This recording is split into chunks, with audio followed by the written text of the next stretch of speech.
Dabang mo guys, ipalit ko. Ako sa duty free. So, karoon ako dito China. Noon yung akong gipalit kay na may gihatag ang OWA na refund siya sa ticket or 1,000 kapin. Nya di mo siya magamit diri sa China. So ni happy ko sa duty free o niya gipalit ako og chocolate. So tanawan na to. Tadang. So ni open eh.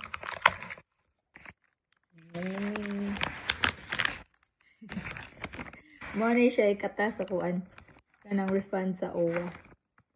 Di ba? Dalawa to ko sabi. Kani siya.